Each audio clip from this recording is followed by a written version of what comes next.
అందరికీ నమస్కారం. పూర్వం చాలామంది పెద్దలు అందరూ చెప్పేవారు ఏంటంటే, మేధావుల మౌనం దేశానికి చాలా ప్రమాదం అని చెప్పి. అందులోని ప్రజాస్వామ్య దేశంలో మేధావి అనే వ్యక్తి, చదువుకున్న వ్యక్తి సొసైటీలో జరుగుతున్న కొన్ని అసాంఘిక కార్యకలాపాల గురించి కానీ, లేకపోతే చట్ట వ్యతిరేక కార్యకలాపాల గురించి కానీ, కొన్ని అనైతిక వ్యవహారాల గురించి కానీ మాట్లాడాలి. కానీ ఇప్పుడు రోజుల్లో మాట్లాడక్కల్లా సెల్ ఫోన్ ఉన్న ప్రతి వ్యక్తి కూడా ఒక పోస్ట్ పెడితే సోషల్ మీడియాలో సరిపోద్ది. అలాగ సెల్ ఫోన్ ఉండి చదువుకుని విషయం తెలిసి విషయ పరిజ్ఞానం ఉండి సోషల్ మీడియాలో పోస్ట్ పెట్టినోడు దేశద్రోహి కంటే ప్రమాదం.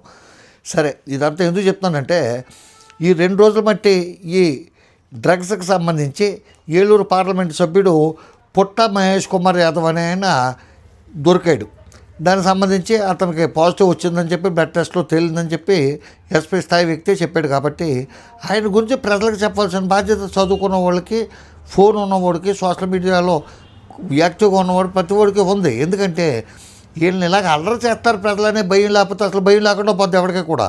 ప్రత్యేకించి ప్రజానాయకులు కానీ, ఈ పొలిటీషియన్స్ కానీ, ప్రజాప్రతినిధులకు కానీ, లేకపోతే అటెండర్ నుంచి ఉన్నత స్థానం వరకు ఉన్న ఎస్పీలు కానీ, డిఎస్పీలు కానీ, ఐజీలు కానీ, కలెక్టర్లు కానీ, ఐఏఎస్లు, ఐపీఎస్లు, వీళ్ళు కానీ, ఎమ్మెల్యేలు, ఎంపీలు, వార్డు కౌన్సిలర్ నుంచి వార్డు మెంబర్ నుంచి ప్రతివాడు కూడా లంచం తీసుకున్నా, ఇటువంటి యథోపాలు చేసినా, చట్ట వ్యతిరేక కార్యకలాపాలు చేసినా, అసాంఘిక కార్యకలాపాలు చేసినా, అనైతిక కార్యకలాపాలు చేసినా, అక్రమ సంబంధాలు పెట్టుకున్నా అవి చెప్పాలి. ఎవరికి చెప్పాలి? ప్రజలకు చెప్తాం కాదు, వాళ్ళ కుటుంబ సభ్యులు, వాళ్ళ భార్యలు కానీ, భర్తలు కానీ, వాళ్ళ తాలూకు రిలేషన్ అందరికీ చెప్పాలి. కొంత అవమానం జరుగుతుంది మన వల్ల, నీ వల్ల ఆడి భార్య, ఆడి పిల్లబెట్టలు చెప్పాలి, నీ వల్ల నా కుటుంబం అంతా అలరైపోతుందయ్యా, నా తల్లిదండ్రులు అంతా అలరైపోతున్నారని. అందుకని చెప్పి మీరు తప్పు చెప్పొద్దు, అబద్ధం చెప్పొద్దు, ఏమీ అన్యాయంగా తప్పుడుగా ఎవరి మీద బ్లేమ్ చేయట్లేదు. పేపర్లో ఏదో పడ్డదో నమ్మదాకా పేపర్ని సోషల్ ఫాలో అవ్వండి, అంతేగాని వాట్సాప్ మీడియాలను ఫాలో అవ్వద్దు.